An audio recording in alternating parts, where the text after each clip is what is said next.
Hello, everyone, and welcome to the final webinar in your new student orientation. This is our Tools for Student Success webinar, where I will be talking to you about resources at SPS and offices or people that can really help you hit the ground running in your first semester and succeed all the way through to graduation, the opposite of orientation. I am Angela Francis. I'm the Assistant Dean of General Education and First Year Experience, and I'm very excited to be talking to you today, particularly so close to the start of the semester. So before we get started, and some of this might be familiar to you if you've been in one of our other webinars, just a few reminders, because I will be going through quite a bit of material and I'll be going at a decent pace. If you have any questions, please do make sure you put them in the QA. So rather than the chat, you're going to want to use that QA button. If you are having technical problems, those are things to put in the chat. So if you stop being able to hear me or you can't see what I'm showing on the screen, please do put those in the chat. And at the end, I will make sure we have some time for a QA session. And since I'll be going so quickly, I'll also make sure that you get the slides as a PDF before the semester begins. So before we get started with the actual contents and tools, I do want to ask you all a poll question. So we're going to launch a poll to ask you, how are you feeling about starting this semester? We have a couple of different options. There is no right answer. So however you're feeling, go ahead and put that in. So it looks like no one is unhappy to be starting the semester, which is a great place for us to be starting as a group. So I'm glad to see it. And then the other four options are relatively evenly split. We've got 25% of you who are feeling happy, 30% of you who are feeling confident, 25% feeling neutral, and about 20% who feel nervous or overwhelmed. So I love that half of you have positive feelings about this. I do notice that a quarter of you, or really a fifth of you, are still feeling a bit nervous. That is okay. This is even after orientation, the beginning of a new process. And if that makes you nervous, sometimes the best way to get over that is to start. Just remember that orientation staff will still be available to you. And I'll make sure you have more information about how to contact us throughout your first semester and your first year before the semester begins. So thank you for participating in our polls. And with that, let's get started talking about some resources. So first off, we have some academic resources. One of those is ePortfolio. So your ePortfolio is a way that you can create a website that can have information about your academic growth or yourself as an employee, as a job searcher, or as just you. You can highlight whatever achievements are significant to you, and you can share this outside of the school. So we sometimes have students who create an online CV or resume using their ePortfolio and then provide that to potential employers. Some questions students sometimes ask and answer are, who am I as a student? What are the connections between my courses? What are the skills and how much of those skills do I have? And you can think about how you want to represent this. There's a lot of freedom in terms of design. So you will have information on how to create a ePortfolio in courses that actually have an ePortfolio as part of the experience. Some programs like nursing and liberal studies also will have ePortfolios, and so more information about those will be available to you in your courses as well. And this link will be in the orientation website, but if you start creating an e-portfolio and you're feeling a little bit lost, we do have a resource site for you, and that includes a student gallery of award-winning e-portfolios, because you can indeed submit your e-portfolio to win an award and receive a cash prize for your hard work. So if you are interested in creating an e-portfolio, you'll receive information about your login credentials early in the semester, and you can connect with the ePortfolios team either by email at eportfolios@sps.cuny.edu or by scheduling an appointment or registering for one of their workshops. Now let's talk about benefits. So first off, we've already received a couple of questions about this, but I want to make sure you're all aware about how to obtain your ID cards. You're going to want to do this by working with the Office of Public Safety, and you can call or email them for instructions. I suggest email. If you want an ID that has a picture on it, you will need to come in to get that.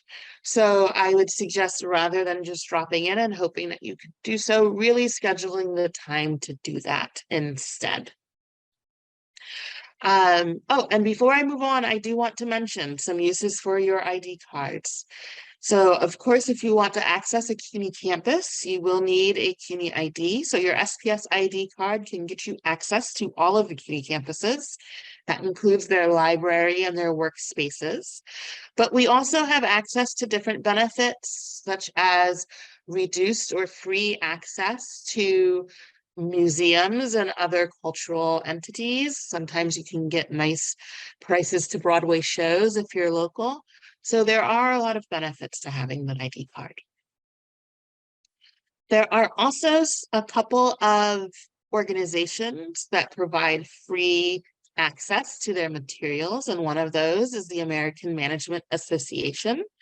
So you can actually take free courses with them with your membership, and your membership as a student is free.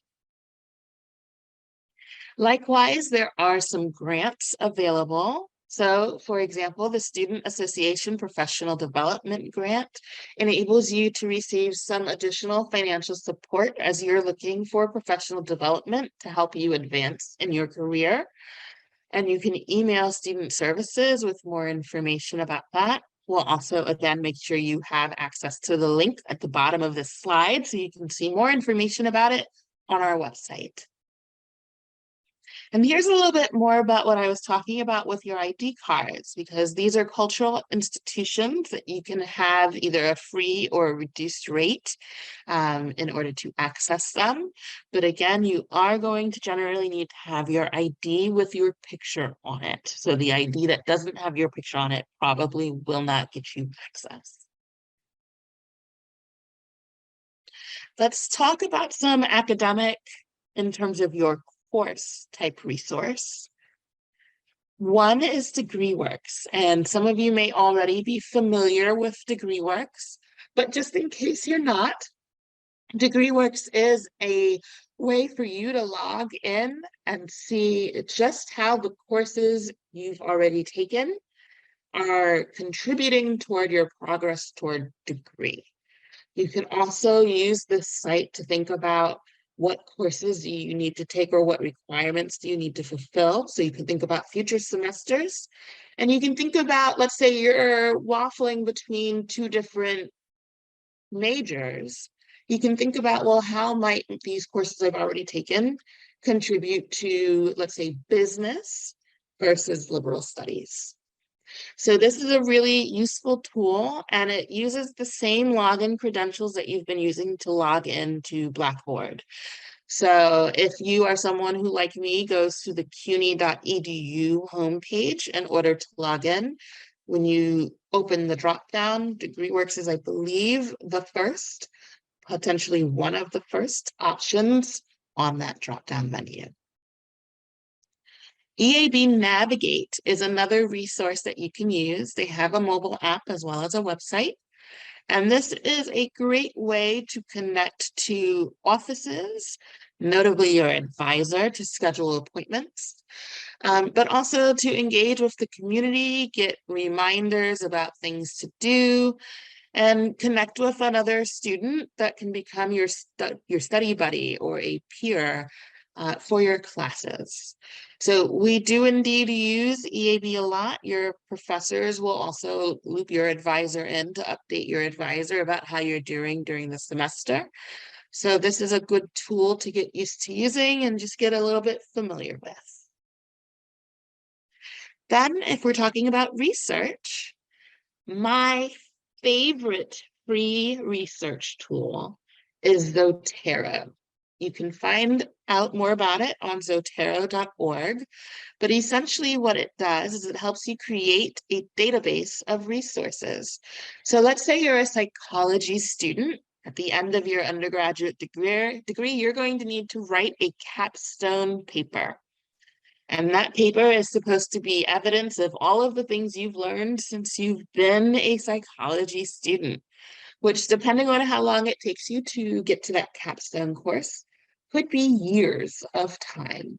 And I can say from experience, you are not likely to remember the details of what you read 3 years ago when you hit that capstone. Zotero will let you upload the resources, upload your notes. You can organize them. So let's say with psychology, you're writing a capstone on intergenerational trauma. You can create a collection on that and add tags such as trauma of motherhood. And you would then be able to pull up every resource that you had tagged as related to trauma of motherhood. If that wasn't useful enough, this can also help you with your references and citing things. And if you have access to the word plugin, you can also use it for parenthetical citations. I am a huge fan. If I had used this, particularly when I was a student, it would have made my life so much easier because I spent so much time not only just fidgeting with my works cited page, but also just trying to remember and reread things I had read years ago. So please do take a look at this. More information is at zotero.org, but the library, the Newman Library, also periodically offers training on this tool as well. Speaking of the library, there are a lot of other services that are available. You can access a lot of the resources online. So if you're looking at a scholarly article, for example, there are dozens of academic databases. There are also collections of online books that you can read, so you can really access a lot, even without stepping foot in a physical library.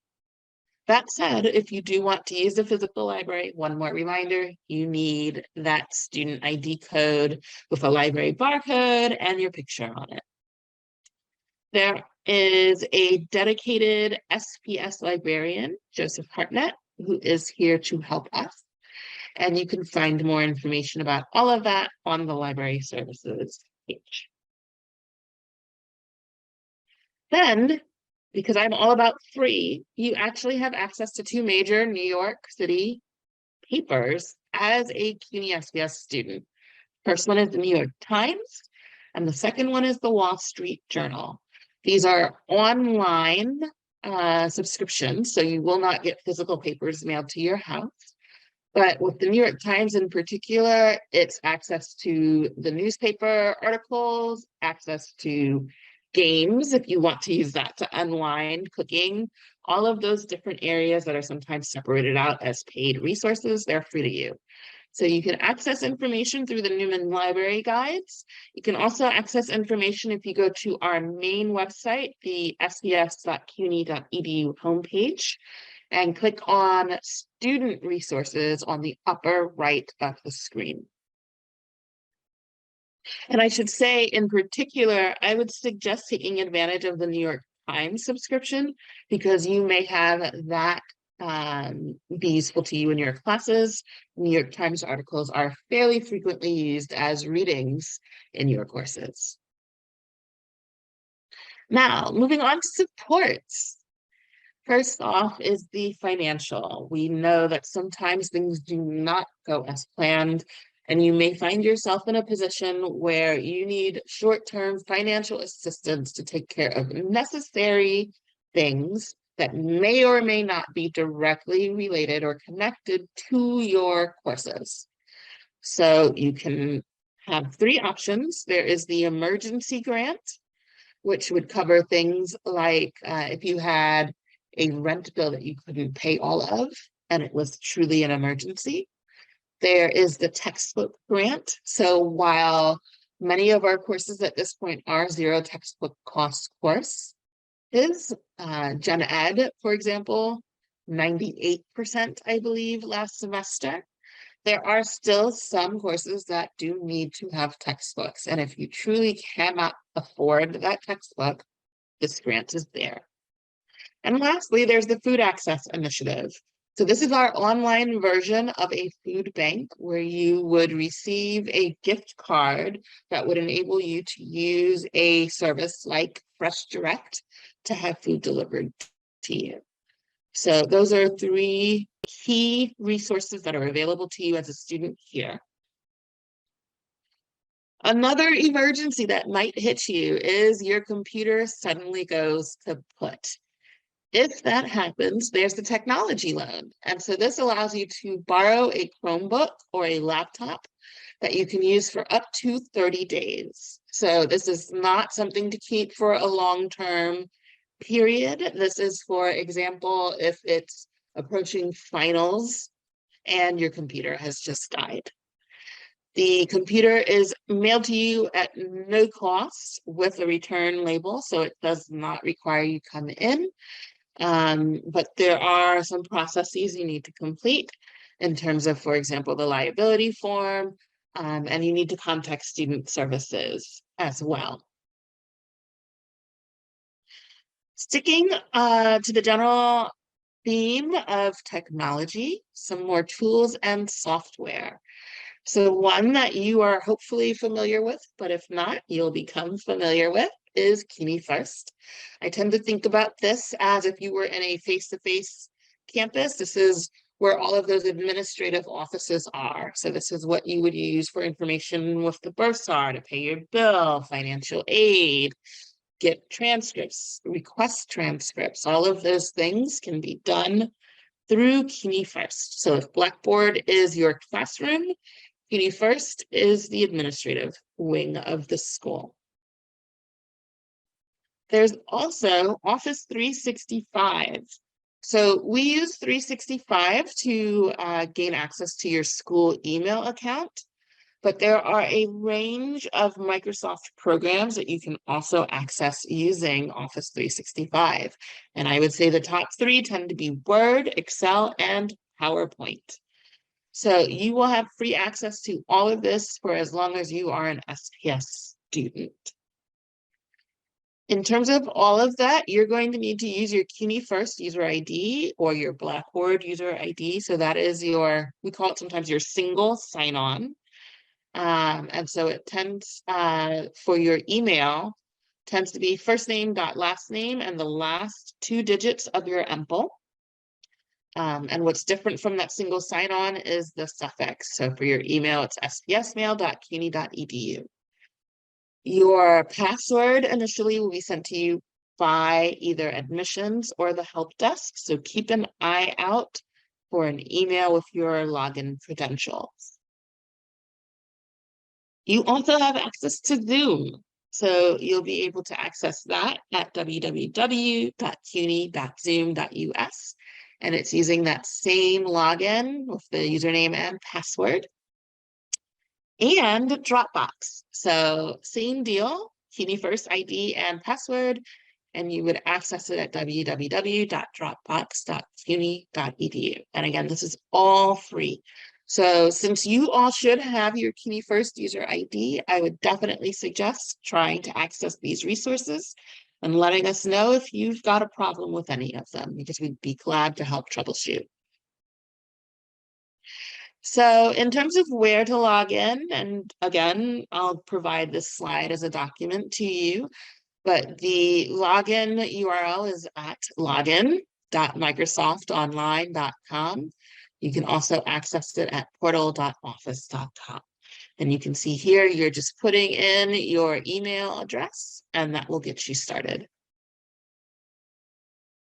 Next up, I am going to talk to you about a lot of the really wonderful resources that are available to you through student services and student life. So first, there are scholarships, and this is offered through the Bursar/Scholarships office, and there is a yearly cycle. So you should see them open about midway through this term, and you would want to check the requirements of each scholarship because you may be eligible for some and not others. There could be some that you'd need to wait until next year for because you're a new student. All of these things are possible. So we have a web page with nothing but information about the scholarships that are available to you as an SPS student. These are the institutional scholarships. There are also, though, those short-term emergency scholarships I mentioned a bit earlier, as well as external scholarships. So these are outside scholarships that are not granted or decided on by SPS. That does mean that in some cases, we're not going to be able to provide as much guidance and feedback in terms of a successful application because we're not part of the process. So with these, it's important to do some extra research, but you can always still reach out to us for assistance. I would suggest reviewing the requirements of the scholarships as soon as you find out that they may be of use to you, because if they require a letter of recommendation, you're going to want to reach out to your recommenders as soon as possible. So when you apply, make sure you note that application deadline. Whether it's internal or external, make sure you answer all of the questions. And generally speaking, you don't need to complete these in one sitting, so don't feel like you really need to sort of rush your way through these. We always suggest if an essay is required for anything, be it a scholarship or your courses, compose that essay outside of the application, such as in Word. Both because that protects you if something goes wrong with the website or your internet connection, and also gives you access to all of those good spelling, grammar checking tools. In terms of financial aid, there are a range of types. I know some of you are still getting your aid information for your first term, but as you look toward the future, definitely look at some of these other types with the caveat that SPS currently does not participate in federal work-study programs. So hopefully that will change, and if it does, we will make sure that you know about it. There is some specifically New York State financial aid. And this tends to be only available for undergraduate students, but there is, of course, tuition assistance through TAP, as well as if you are a part-time student, it's called the Aid for Part-Time Study program. There is the Excelsior program, which has fairly narrow requirements. You do need to be a New York State student, and there tends to be requirements about how much time you've taken off from school and things like that. So we do find that it's less common for our students, but it is still possible. And if you are an undocumented student, of course, there is the DREAM Act as well. So now moving on to our student services offerings. First is career services. Shannon Gallo, who is assisted by Kelsey Richardson in student services, provides a lot of different tools and events, such as working on resumes and thinking about interview skills, thinking about internships. They use a program called CareerLink, so you'll receive your career credentials for that shortly. But you'll also be able to attend different events, and they will contact you at the CUNY SPS email address that you will hopefully have access to. So this is just one additional reason why it's so important to check that email account. We also have 3 different tutoring resources available to you. There's Writing Fellows, the Quantitative Reasoning Fellows, and Tutor.com. The Writing Fellows are the equivalent of the Writing Center at CUNY SPS, so they can provide help with the writing in any assignment. It doesn't need to be an essay, even though that's often what students go to them for. It can be at any stage in your writing process. You can go to them to bounce brainstorming ideas, or when you're struggling with a rough draft, or when you feel really happy with your draft, but you just want another set of eyes. They can also help you with citations, and in particular, APA citations. And while this information was accurate as of fall 23, it is continuing this semester. There's online, live, and synchronous appointments, as well as asynchronous written feedback. What I do want to note, however, is that this is not sort of a drop-off, please proofread or edit my paper for me. So you will not get that kind of feedback from the Writing Fellows. You would get more, I'm not sure how to navigate my introduction. Can you give me ideas or thoughts? And they could provide asynchronous feedback to you on that.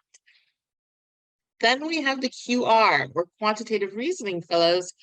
And these are basically the closest equivalent to the Writing Fellows, but for quantitative and math skills. So they can help you with tutoring in your mathematics inclined courses. They can also help you with different types of programs like Excel or Tableau, or if you're working on creating a chart or a graph, they can help you with design for those things too.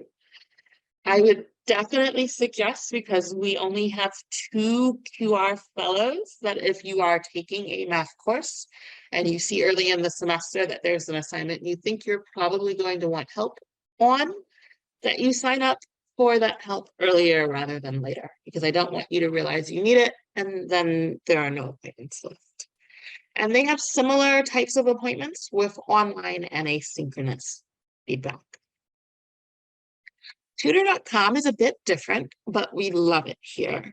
Essentially, this provides online live help with over 100 subjects, and they are available 24/7. So if you're working on your writing of an essay at 3 a.m. and you realize you have a question, you really might be able to get tutoring help at 3 a.m.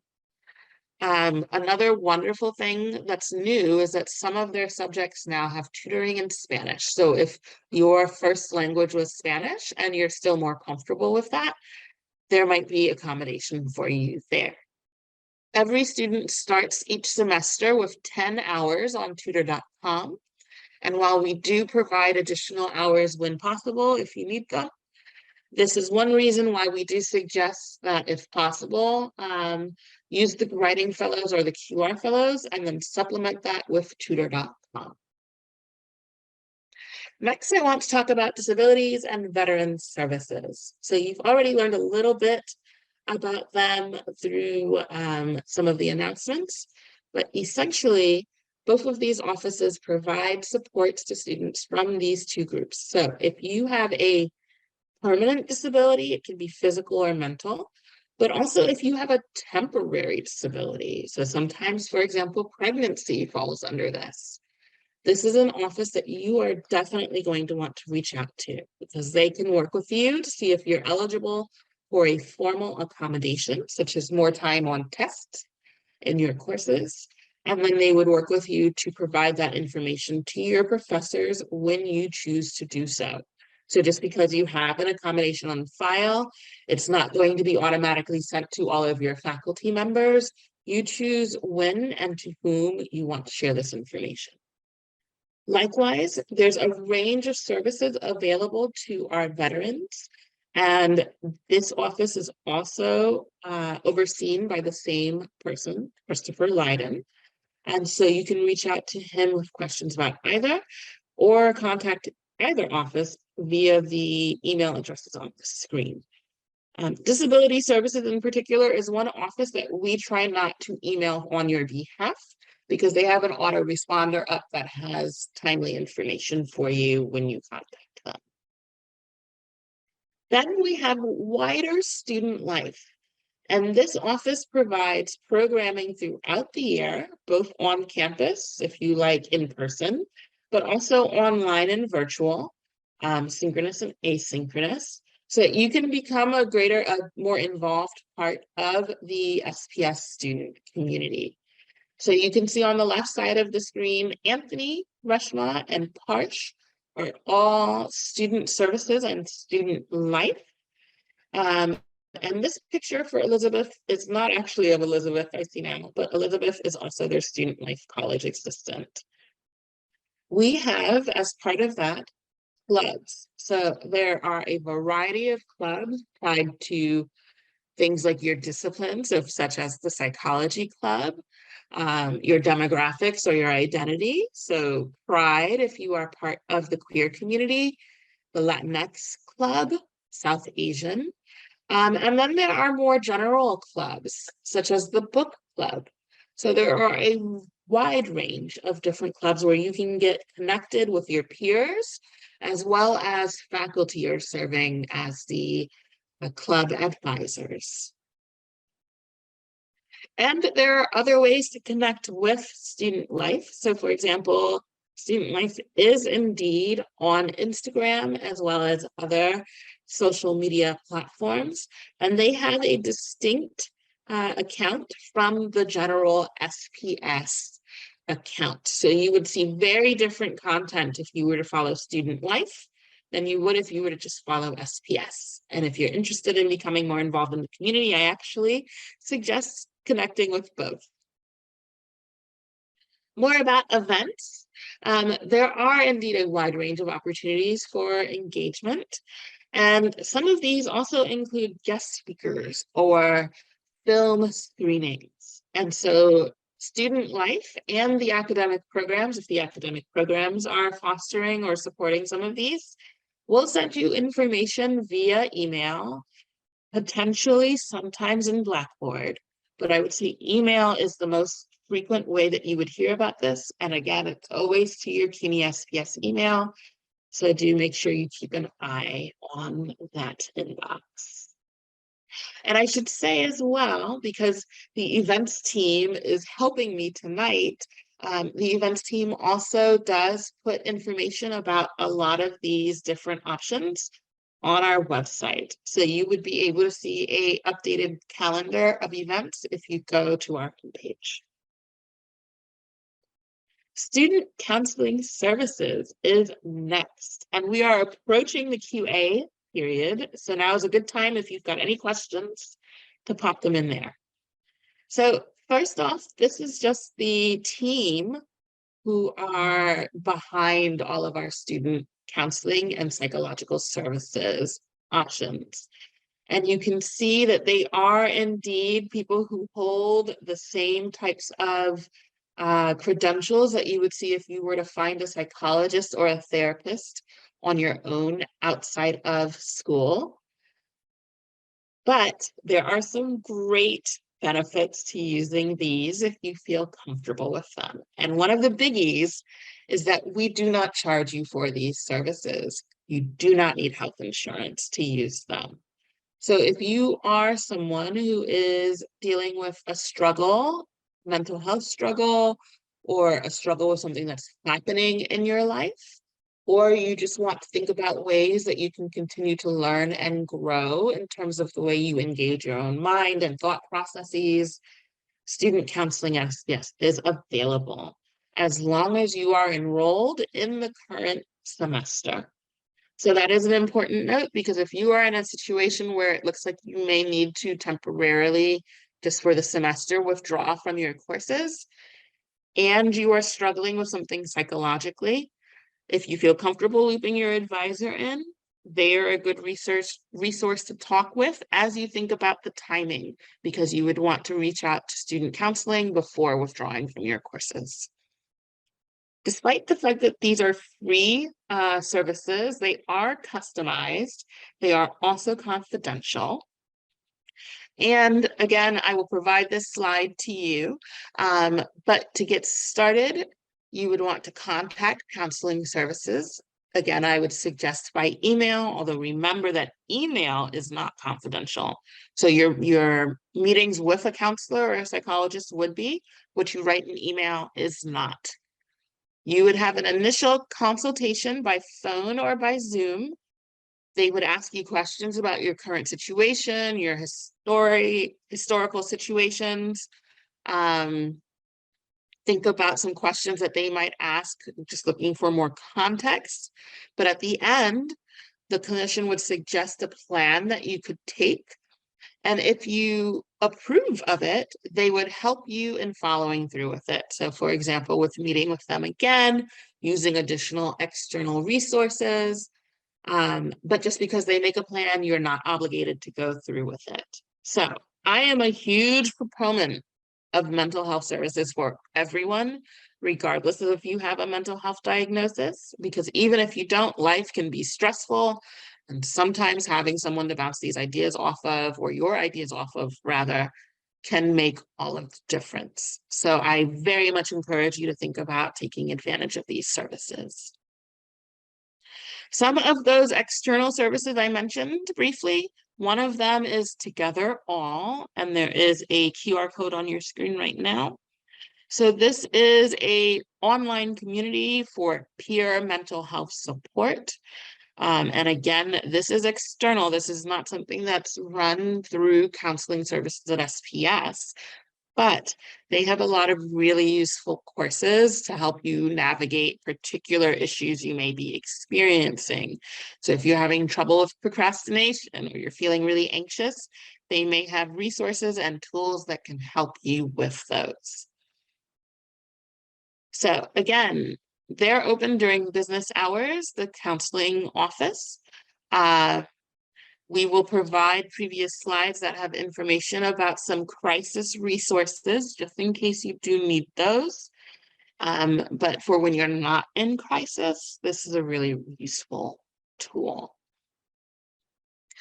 Also, moving away from the psychological and moving to what can sometimes cause me a great deal of psychological angst. If you're having technical problems, please do feel free to contact and encouraged to contact the help desk.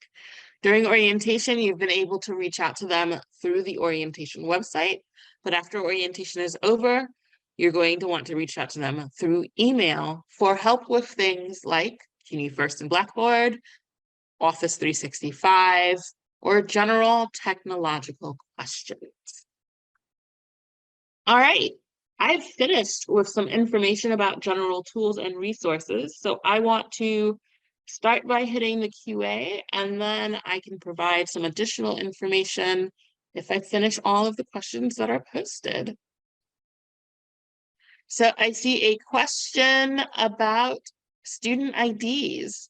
One of you asked, do we have to go in person to get our student ID? And I want to give kudos to the student who said we have to come in to take the picture ourselves. That is correct. So it depends on if you would like to have a photo ID or a non-photo student ID. You need the student ID with the photo on it in order to go to other CUNY campuses, access libraries, and quite likely to have access to some of those museums where you can get the reduced rate. So if you're interested in taking advantage of those benefits or on just going to any CUNY campus within the city, you are going to need to come in person to get that student ID. And when you do so, again, my strong recommendation is that you contact public safety ahead of time to make sure that someone will be available to meet you and take your picture, give you that ID. So the short answer is yes, if you want a photo ID. I see that someone was able to get a photo sent. It's possible that they will make some exceptions to the general rule, particularly when they are a bit understaffed. just so that you don't have to wait as long. But I would not count on that always being the option. So if they're allowing it now, I would take advantage of it so that it can save you a trip. I also see questions about requirements for internships. So if you have a question about a requirement for your degree, and that includes an internship, particularly if you want credit, you are going to want to reach out to your academic program. So in the case that this is a psychology student, you're going to want to reach out to psychology@sps.cuny.edu for more information, because some of that will be very discipline specific. There is a question about where I will be sending these slides. So you will receive these slides wherever you have been receiving your Blackboard orientation updates, because I will be uploading these to orientation's website and then sending them on out through there. What that does mean is that if you are listening to me right now and you are not in an orientation website yet, please do email us. I am going to put the email address in the chat. So you can email us at orientation@sps.cuny.edu. And we will be able to also just send this to you. So you don't need to do this if you are in the orientation website. Just email us with this request if you are not. All right. I'm going to pause here just in case there are more questions and give you some useful information. I will be posting an announcement about this, but we've decided to provide you with an extension on your orientation work. So if you are not done with orientation just yet, and you are feeling stressed about the deadline tomorrow, your deadline is now at the end of the month. So you can continue to work in orientation all the way through the end of the calendar day on February 1st. After that point, we will be closing all of the assignments, so you won't be able to complete them. However, if you are currently working with or talking to a peer mentor, you're still going to want to finish talking to them and asking your questions by the end of the day tomorrow, because the peer mentors will not all be available throughout that extension. So finish working with your peer mentor, your orientation peer mentor, end of the day tomorrow, but you'll have through the end of the month to finish the rest of the orientation tasks.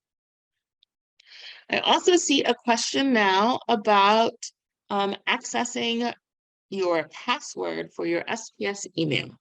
So because the emails are created in batches, when your email account is created and ready for you, they are sending an email with your email account name and password to the email address they have on file for you. That said, I do know that sometimes, particularly during the lead up to the first semester, that email address can be a bit of a mystery to you. So if by the end of the day tomorrow, you haven't yet received information about your SPS email address and you've been registered for a while, that is a great thing to post in the orientation Ask the Help Desk forum about, because they can look you up and find your password for you.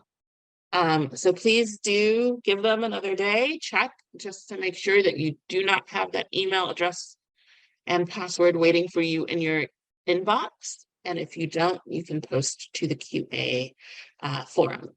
After orientation, just in case you ever need a password reset, that's another thing that you would contact the help desk for as well. All right, so because I have a bit of time, I did want to take this moment just to show you a quick tour of a course site.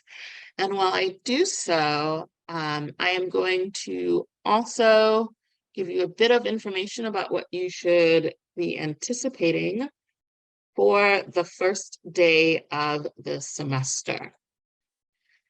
So you will gain access to your courses on day 1 of the semester, and it will be usually by 9 a.m., often earlier. So if you really really wanting to hit the ground running and get started, you can usually check sometime between 7 and 8 a.m. and you'll have access.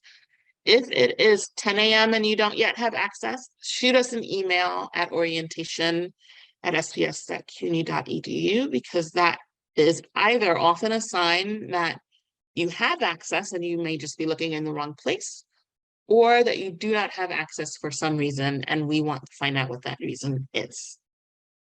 So I am now on the Blackboard homepage. And so for me, I have my courses here. You right now may be seeing a bunch of courses that say not currently available. If you were last at a different CUNY campus, you may be seeing those courses. That's fine. If you want to organize your courses a bit more, so you can see, for example, I have mine organized by term. You can do that by hovering over my courses and clicking the gear right here. And this will allow you to organize group by term and decide which terms of courses you want to see. One note, I always suggest not to do this by the end, or not to do this before the end of the term. So for example, it is spring 24 right now. I would not suggest hiding your spring 24 courses until the end of the semester, because this does not withdraw you from your courses. It just hides them from view.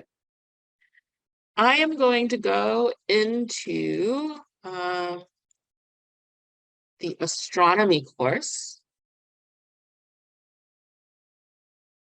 because this is a course I have not shown lately. And essentially, I just want to show you that this is going to look a lot like your orientation site does. So you can see here on the side menu, you've got announcements, course information, instructor information, weekly materials. If you were in the orientation with that orange menu, all of those areas probably look familiar.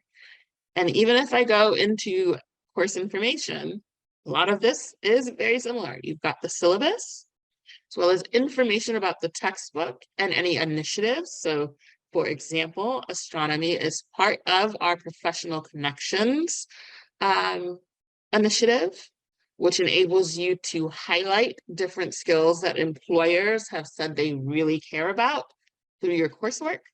You would complete the assignment, and then if you wanted to, you could put it on your e-portfolio and showcase it to potential employers. So information about initiatives like that will be available to you in course information, as will info about the textbook. So you can see this is a zero textbook cost course. Some courses will have information about rubrics, and astronomy just happens to be an online science course where you have labs. So when there are labs, you will often have information about how you'll be completing those labs. In this case, it's through a free program called Stellarium. So you would be able to watch a walkthrough of that there and learn more about other required software. If I go into weekly materials, you can see this also is actually fairly similar, where you have the week with its dates and any objectives. And if I go into the week, you can see there's a to-do list and things for you to do, to read, to watch. I'm not logged in at the moment, so I'm not seeing this video. What I do want to highlight though is in orientation, when there is something for you to do, we made that link a blue link, and you can see in this example, for example, if the discussion board, the link is not blue. So in your courses, what you want to look for is that underline. So about this week doesn't have it because it's not something to do, it's just information. Discussion board week 1 does, because I can click into it and now I'm in the discussion board. And all of those tools that we covered in Blackboard Basics, from creating a thread, subscription, the search option, All of those are exactly the same here. My grades is located here. And when a course has special things like labs or problem sets to complete, you will also sometimes see areas on the side menu where you can just access all of those as well. I do see some questions, and I know one of them was about what to do next in orientation.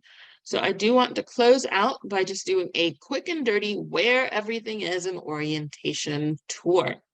So I am going to go into our orientation site, and I will navigate this as a student. And now I'm going to show you where everything is, and I'm going to go pretty fast. So, oh, but I should say you can see Emily has sent over the weekend information about where to go for each of these things. So all of these, you would first go to weekly materials. I'm going to start with week 1. So weekly materials, week 1. And now remember, look for the blue. So you've got an orientation start questionnaire here to click into and do that. Then you've got the Blackboard Basics quiz, which is in Blackboard Basics. And it is the last item in the table of contents. So you would click to launch it, take this quiz. We don't mind what score you get as long as you actually try to take the quiz. So this is a good quiz to take just to make sure you are really secure in your knowledge about navigating Blackboard.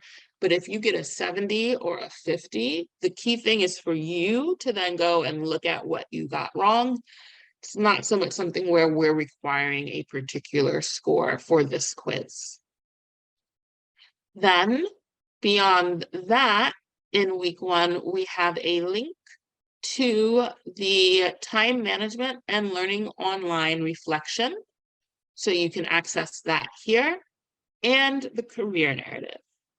You can also access the time management and learning online reflection by going to the main discussion board, and you can access your career narrative by going to my program. Now, I in this mode am not part of a program group, so I'm just going to tell you. It would be my program. You would see, let's say you're a business student, you would click business, and then you would click discussion board, and you would be able to access where you would put your career narrative. Likewise, if you're going through the discussion board, the main discussion board, the time management and learning online reflection is at the bottom. Last items for you to do in orientation are in week 2. There's not many left. You have your academic integrity quiz right here. You have information to review about online learning, and this is information that can help you get a college credit for $5. But we do not have a task within orientation for this. Instead, the last item is the new student orientation feedback survey. And we ask that you do this last because it's asking you questions about your experience doing all of those other things. So that's it. Even shorter version, Blackboard Basics, time management, questionnaire, and career narrative, all located weekly materials week 1. Academic integrity and feedback services, weekly materials week 2. So there is your information about where everything is. And I will be sending out by the end of the day tomorrow information about what, if any, tasks you have not yet completed. So you will also get that email as well. Last question I see at the moment is a question about conflicting schedules. So I'll answer this out loud. If you have missed another webinar, because it does seem like there were a couple that were scheduled for this time, you should go ahead and just email that office. So in this case, go ahead and email Rush. Let me make sure there are no questions hiding here in the QA.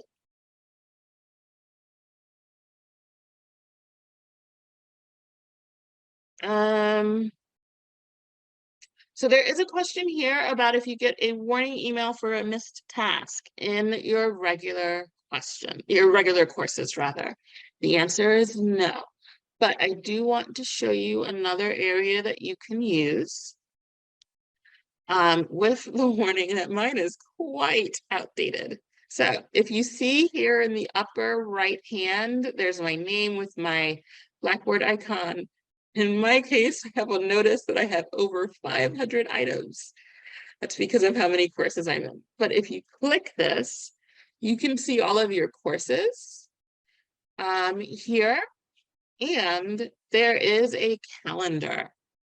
Now, this calendar will only include assignments where it has a built-in due date, which means that this calendar will not always be all-inclusive. It will not always show you everything, comprehensive, I should say.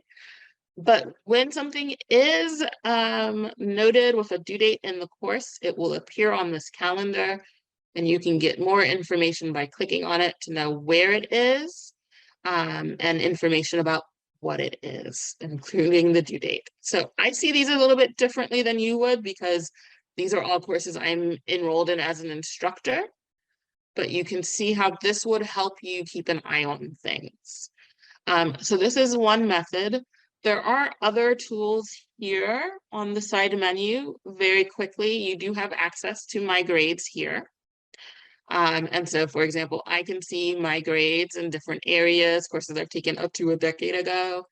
And if you've seen the Blackboard Basics information, you can access information about grading criteria, rubrics, and information on that.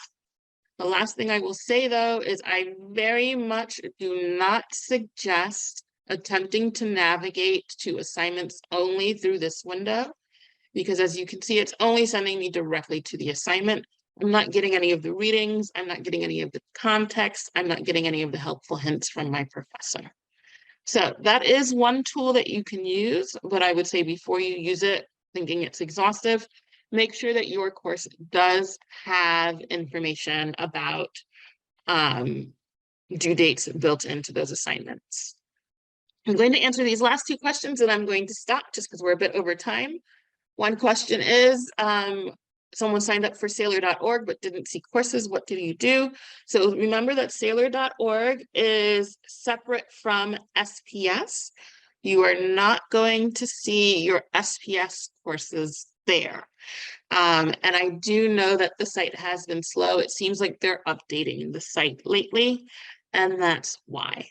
So I would say you're not going to see your SPS courses there. You would have to look for the specific Sailor courses and Sailor exams that you're interested in on the Sailor homepage. And they are unfortunately a bit slow. So because there is not a deadline this semester, unless you're graduating this semester to do Sailor, I would just give them maybe a week and check back and see if they're done with their updates. So if you think of additional questions, and I did see that there was someone who said, I have some additional online questions, please do email us again at orientation@sps.cuny.edu. We will get in touch with you as soon as we can. We do our best to answer within 24 hours. If it's 36, send us a follow-up. And after orientation, so after tomorrow, we will not have weekend hours anymore, but we will be checking that inbox during the business week. So that is it for this webinar, this last webinar for you. Thank you so much for joining us at this webinar and any others that you were able to attend. Thank you for your time.